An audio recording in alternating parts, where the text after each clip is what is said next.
मन की अभिलाषा। एक व्यापारी व्यापार करने के लिए एक शहर से दूसरे शहर जाता था।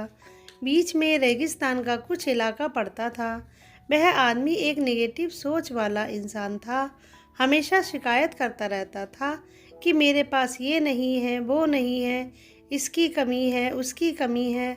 एक दिन वह रेगिस्तान में से गुजर रहा था, तभी उसकी पानी की बोतल खाली हो जाती है। उसे बड़ी जोर की प्यास लगती है, लेकिन रेगिस्तान में पानी ना मिलने की वजह से उसे बहुत गुस्सा आता है और बोलता है कि कितनी ख़राब जगह है, ना कोई पेड़ है, ना पानी है, रास्ता भी लंबा है, रेगिस्तान पार करना पड़ता है। तभी आसमान की तरफ देख करके कहता है कि भगवान, ये कैसा जगह बना दी आपने। अगर मेरे पास में बहुत सारा पानी होता, तब बहुत सारे संसाधन होते, तो इस जगह पर हरियाली कर देता, बहुत सारा पेड़ लगा देता।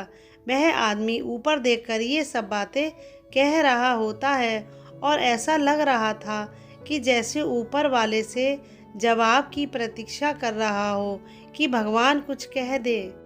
अब चमत्कार यह हुआ कि वह जैसे ही नीचे देखा, उसे अपने आँखों के सामने एक कुआं दिखाई दिया।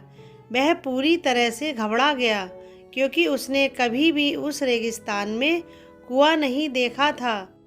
वह कुएं के पास पहुंचा और देखा कि कुआं पूरी तरह पानी से भरा हुआ है, परंतु वह आदमी नेगेटिव सोच वाला था और हमेशा शिकायत करता रहता था। और फिर से आसमान की तरफ देखते हुए बोला, भगवान, पानी से भरा हुआ कुआं तो दे दिया, लेकिन पानी निकालूंगा कैसे। तो इस बार उसने जब नीचे देखा तो फिर से चमत्कार हुआ।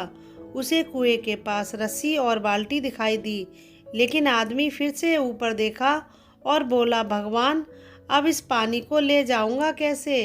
तभी उसको एहसास हुआ जैसे उसके पीछे कोई है। वह पीछे मुड़कर देखा तो एक ऊंट खड़ा हुआ होता है। वह पूरी तरह से घबरा गया और सोचने लगा कि ये तो सच में होने लग रहा है।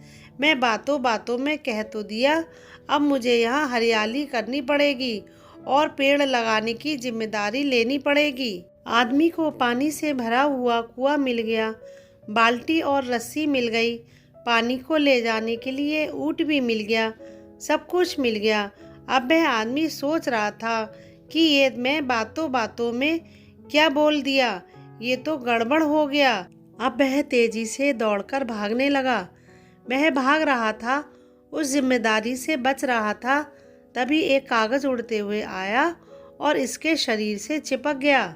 उसने जब उस कागज को देखा तो उस पर लिखा हुआ था कि मैंने तुम्हें पानी दिया, कुआं दिया, रस्सी और बाल्टी दिया, पानी को ले जाने के लिए साधन दिया, फिर भी क्यों बचकर भाग रहे हो। उस आदमी को लगा कि मेरे साथ पता नहीं क्या हो रहा है। मैं दौड़ते दौड़ते रेगिस्तान को पार कर लिया, लेकिन उस रेगिस्तान को हरा भरा नहीं बनाया। यह कहानी हमें सिखाती है कि हम में से बहुत सारे लोग ये कहते हैं कि बड़े स्कूल में पढ़ लिया होता या बड़े कॉलेज में चला गया होता तो ये कर लेता, अगर मेरे पास बहुत सारा पैसा होता तो ये कर लेता, मेरा बॉस मेरा साथ नहीं देता है, नहीं तो मैं पता नहीं क्या कर देता। हम हमेशा शिकायतें ढूंढा करते हैं, अपनी जिम्मेदारी से बचकर भाग रहे होते हैं। यह कहानी हमें सिखाती है कि लाइफ में हम जो कुछ भी कर रहे हैं, 100% जिम्मेदारी हमारी है कि उस काम को बिना किसी शिकायत के पूरा करें। तो दूसरों पर दोष देना, उनकी गलतियां बताना बंद कीजिए और अपनी गलतियों को सुधारना शुरू कीजिए। धन्यवाद।